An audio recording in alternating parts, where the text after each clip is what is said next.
All right, I'm back. Hope y'all been good. Hope you've been treating your kids well, treating yourself well, and treating your partner well if you have one. Today, I wanted to talk about what not to say to your child. Um, Whether you have a boy or a girl, no matter the age, no matter if they're 5 years old, 18, 35, right? These are some things you shouldn't say. Now, what I have here is because I said so.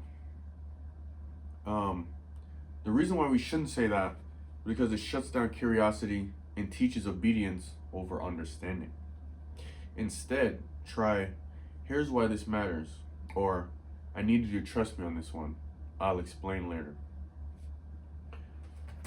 Kids see us as the leaders, they see us as the way forward, they see us as their savior, they see us as their superhero. So, of course, they're going to listen to what we say. They're going to trust us. And we need to build that trust. Not just blind trust. Not just do it because I said so. You know, they have to feel that our reasoning is coming from a good place. I know that me and our son, he's in the phase of why? Why not? Why not? Why not this? Why not this? And sometimes I don't have the answer. Sometimes you won't have the answer. And um that's why the I'll explain later comes in handy. It could be something that is going to put them in danger.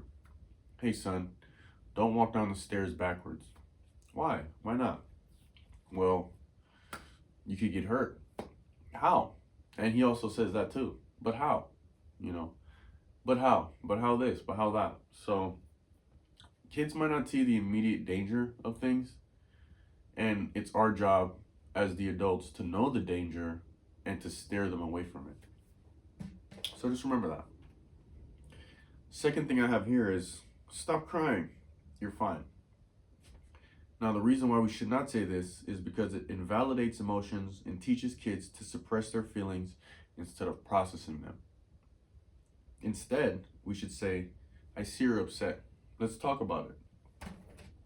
We have to give kids and humans in general the ability to feel the emotion that they're feeling, talk about it, and like I said in my last video, have a safe place to be able to come to us with any problems they have.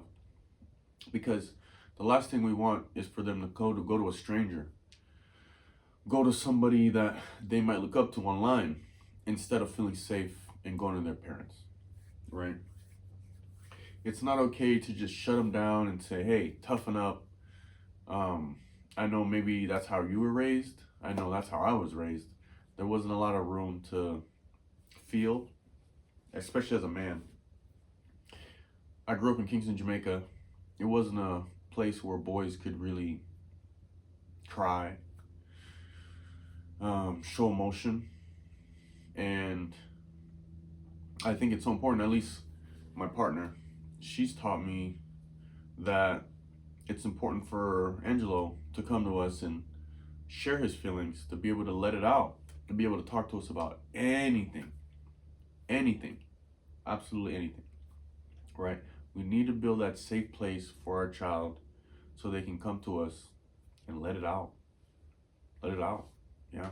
And there's certain things we should be able to share with our children too. If we're not feeling good, tell them, certain things you kind of have to handle as an adult. You kind of have to regulate your own emotions. But it's important to have that communication with your child, open communication, nothing held back. What do you want to talk about? I'm here to listen. And just be that ear, and you'll be surprised at what can happen when you do that. Let's see what else we got. Why can't you be more like blank? Right? Why can't you be more like your sister? Why can't you be more like your brother? Why can't you be more like your classmate? Why can't you be more like your best friend? Right? These are things we should avoid. It creates comparison, shame, and insecurity. Right? Instead, try saying, I see your strengths and we can work on this together. There's a quote: comparison is the thief of joy, or something to that effect, or the quickest way to kill something is to compare it to something else. Now, your child is unique in his or her own special way, and we need to feed that, and we need to dive into that and help them realize there's nothing wrong with them. Each child grows at a different pace. Each child learns things at different levels. Some kids are quicker to pick things up than others. So we shouldn't judge. We shouldn't put a label on them. We shouldn't compare them to others. I know I had that same problem. So if you have that same problem, let's work on that. Let's work on making your child feel like a star in their own way, making them feel special, unique in this world. There's so much my 5-year-old, he doesn't know about the world. There's so much that he's going to learn. I remember we were at a play park and it was a little trampoline kind of thing where there's a bunch of trampolines and kids are playing. And he's an only child. So we take him there often and he has no problem making friends. This specific day, there weren't as many kids there. So there was a group of kids playing and he's not shy at all. So he'll, whether we're in the park on a sunny day, he'll go up to a bunch of kids and say, hey, can I play with you? Kind of get himself involved. So on this specific day, the kids that he came up to and asked if he could play, they were playing some kind of game, some kind of tag, some kind of kid game. And he was a little on the younger side. They were a little on the older side. And they didn't want to include him. He tried a few more times, and I could see from the distance that he was trying. And I just let it happen. You know, I want to just see how kids communicate with other kids. I want him to learn how to talk to kids, how to talk to people, and figure it out in his own way. Of course, I'll be there if anything, if he needs my help. So he comes to me. He said, Dad, none of the kids want to play with me. And it was tough. It was tough for me because that's the reality of life. Not everybody's going to want to include you in what they're doing, especially if they already got their thing going on. And they're kids, you know. That was big for me. I felt the pain that he felt.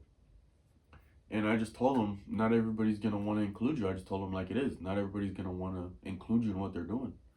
Not everybody's going to want you to be a part of it.